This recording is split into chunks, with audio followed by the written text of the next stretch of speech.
성도 여러분들 안녕하십니까?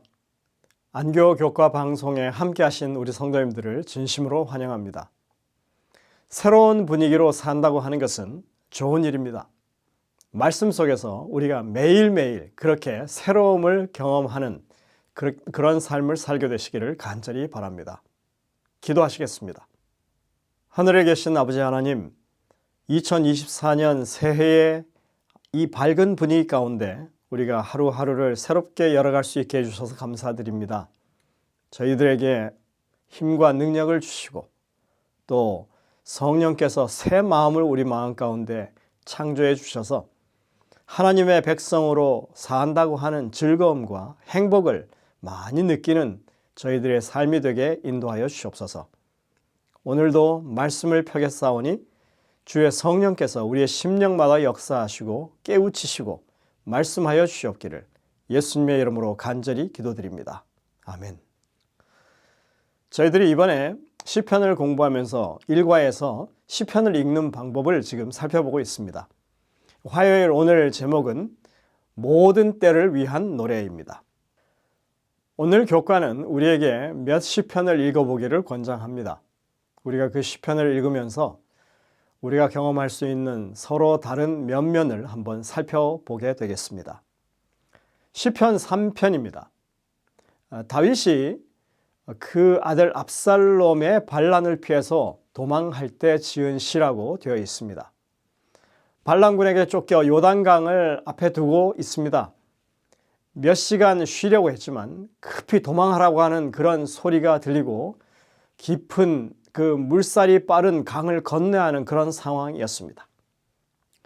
어두운 시련의 시간이지만 원수의 목전에서 하나님께 대한 그의 신뢰를 드러내는 장엄한 찬미가 여기 나옵니다.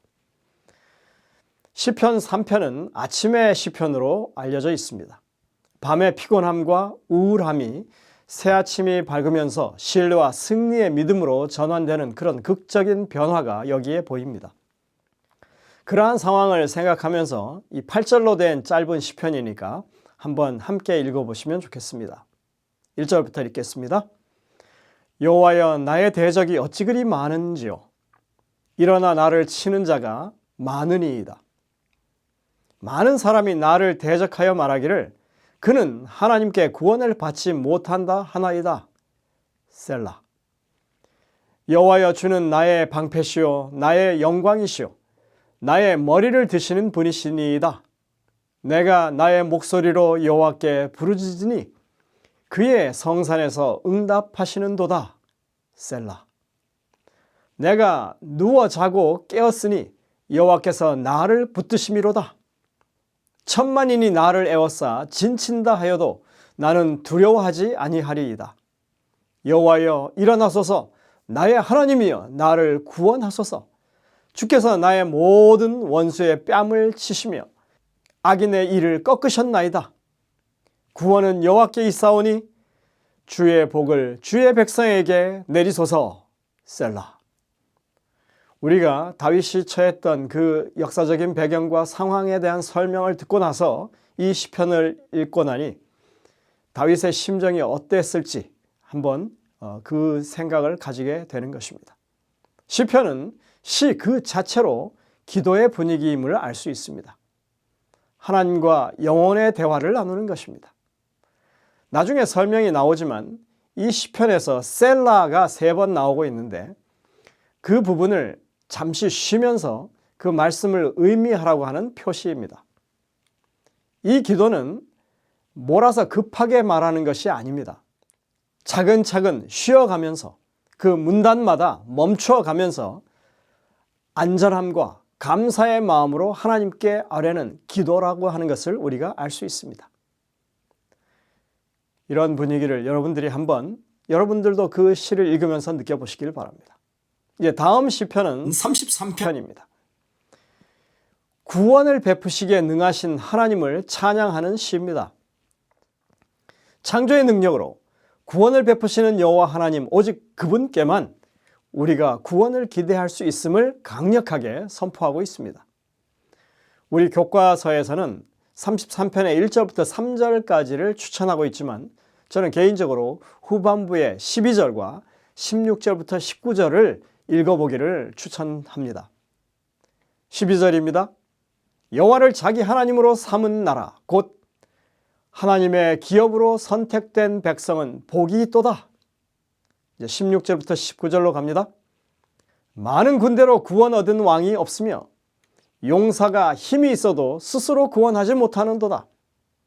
구원하는데 군대는 헛되며 군대가 많다 하여도 능히 구원하지 못하는도다.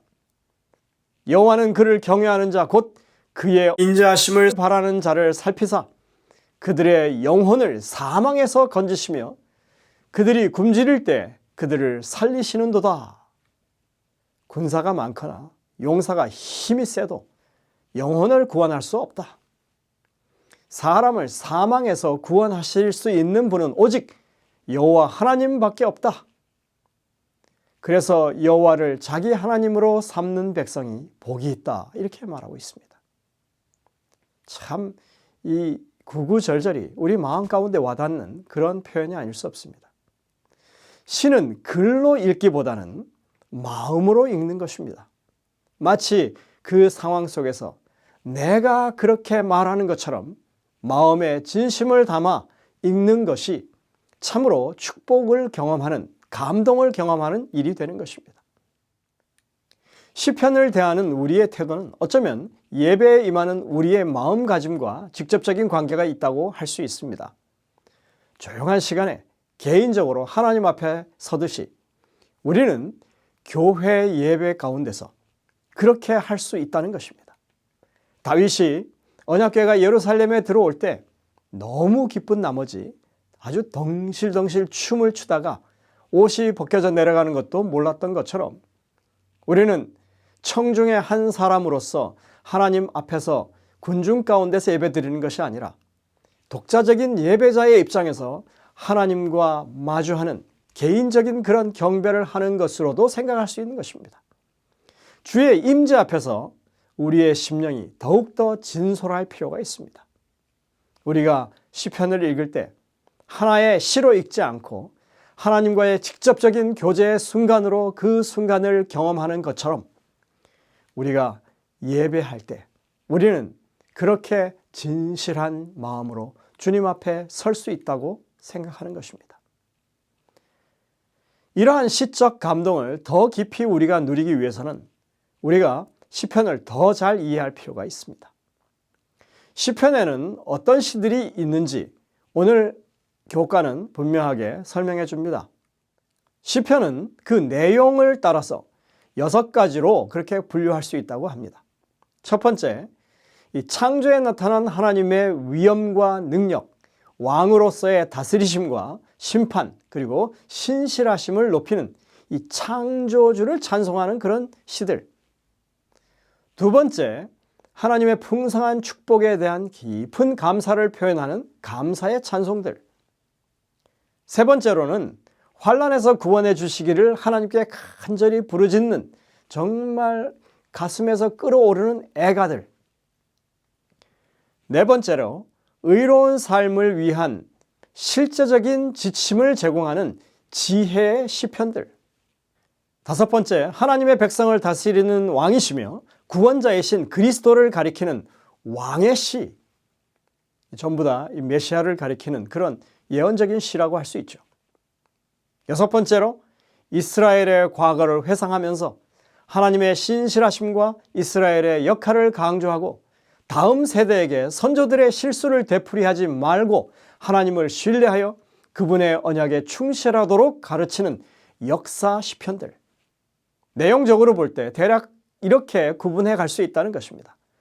우리가 시편을 읽으면서 어떤 내용의 시인지 그렇게 구분해서 찾아보는 것도 재미있는 작업이 될 것입니다. 그래서 그 시의 특성에 맞게 우리의 감각이 그렇게 따르면 얼마나 좋겠습니까? 오늘 교과에서는 또 다른 하나의 중요한 지식을 우리에게 전달해 줍니다. 우리가 시편을 읽으면서 반드시 고려해야 할 것을 말하는 것입니다. 히브리의 문학적 특성입니다.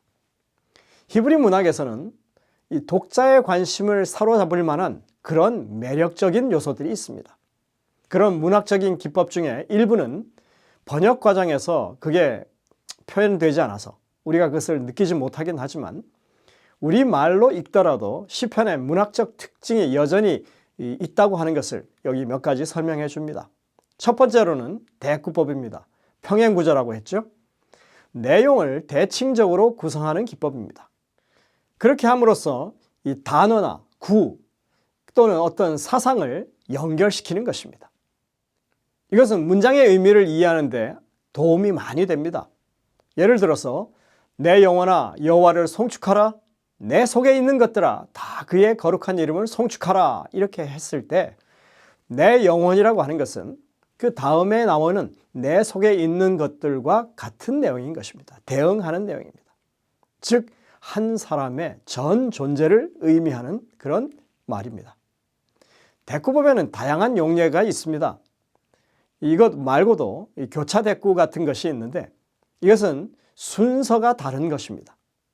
처음에 1, 2로 했다면 그 다음에 할 때는 2, 1로 이렇게 하는 그런 순서를 가지고 있습니다. 이런 것들을 잘 구분하게 되면 시의 내용을 더 잘 이해하는 데 아주 많은 도움을 얻을 수 있습니다. 두 번째 요소는 형상화라고 되어 있는데 일종의 은유 같은 것입니다. 이 독자의 신체 감각에 강하게 호소하기 위해서 비유를 사용합니다. 예를 들어서 하나님의 피난처 되심을 뚜렷하게 하기 위해서 주의 날개 그늘 아래라는 표현으로 사용하고 있습니다. 이런 표현 방식은 시의 내용을 더 풍성하게 느끼게 해주는 것입니다. 세 번째는 총칭어법이라고 하는 것인데 한 쌍에 대응하는 단어들을 사용해서 전체를 드러내는 그런 기법입니다. 예를 들어 이렇습니다. 내가 주 앞에서 밤낮으로 울었나이다 이렇게 했을 때 밤낮은 이 밤과 낮이라고 하는 어떤 특정한 시간대를 가리키는 것이 아니라 쉬지 않는다라고 하는 의미, 그래서 쉬지 않고 울었다고 하는 것을 의미하는 것입니다. 또 여호와의 복이 집과 밭에 있는 모든 소유에 함께 한다고 했을 때 이 집과 밭은 단지 그냥 집이나 밭이라고 하는 공간을 의미하는 것이 아니고 그가 가진 전체 재산을 가리키는 그런 표현이라고 하는 것입니다. 이런 표현 방식이 많이 시편에 등장합니다. 네 번째로 말놀이라고 하는 게 있습니다.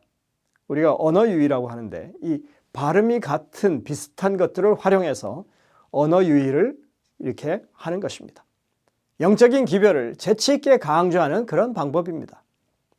예를 들어 시편 96편 4절 5절에서 히브리어로 엘로힘과 엘릴림이 등장하는데 엘로힘은 신들이고 엘릴림은 우상들을 가리킵니다. 세상의 모든 신들이 엘로힘으로 보이지만 실상은 엘릴림에 불과하다고 하는 기별을 그렇게 위트를 섞어서 전달하고 있는 것입니다. 다섯 번째, 시편에 자주 등장하는 셀라라고 하는 단어입니다. 우리가 처음에 읽었던 그 시편에도 3번이나 나왔죠. 이 단어는 시의 특정 부분에 기별을 묵상하기 위해서 잠시 멈추라고 하는 요청입니다. 또 어떤 경우에는 음악 반주의 변화를 위한 짧은 막간을 의미하는 표현이기도 합니다. 어찌되었든 간에 셀라라고 하는 표현이 나오면 잠시 멈추고 그 내용의 감동을 마음에 담는 시간이 필요하다고 하는 것입니다. 이것을 알고 나서 시편을 우리가 읽을 때 그것을 적용하면 시편 기자들이 어떤 의도로 이 시를 썼는지 더 잘 이해하게 될 것입니다. 삶의 모든 순간 시편을 대하면서 우리는 하나님의 임재를 붙잡을 수 있습니다. 오늘 영감의 교훈에 보면 온 하늘이 하나님을 찬양하고 있다고 하는 제목으로 이렇게 말합니다. 모든 하늘은 하나님을 찬양하는 일에 연합한다. 우리가 지금 천사들의 노래를 배워서 빛나는 그들의 대열에 함께하며 그 노래를 부를 수 있게 하자. 우리는 시편 기자처럼 말하도록 하자. 나의 생전에 여호와를 찬양하며 나의 평생에 내 하나님을 찬송하리로다. 하나님이여 민족들로 주를 찬송케 하시며 모든 민족으로 주를 찬송케 하소서. 교회증언 5권 319쪽에 이렇게 말합니다. 우리가 조금 더 유의해서 시편을 읽게 될 때 우리의 모든 삶의 순간이 주님을 찬양하는 순간이 될 것입니다. 그런 아름다운 삶을 사시는 모든 성도님 되시기를 간절히 바랍니다. 기도하시겠습니다. 하늘에 계신 아버지 하나님, 짧은 시편이지만 그 가운데 정말 우리가 하나님을 온전히 찾고 다가갈 수 있는 고백과 기쁨의 외침이 있다고 하는 것을 다시 한번 깨닫게 되었습니다. 주님, 우리의 삶의 모든 순간이 그런 순간이 될 수 있도록 우리로 하여금 주님의 말씀을 더 가까이 하는 주의 백성 되게 인도하여 주옵기를 예수님의 이름으로 간절히 기도드립니다.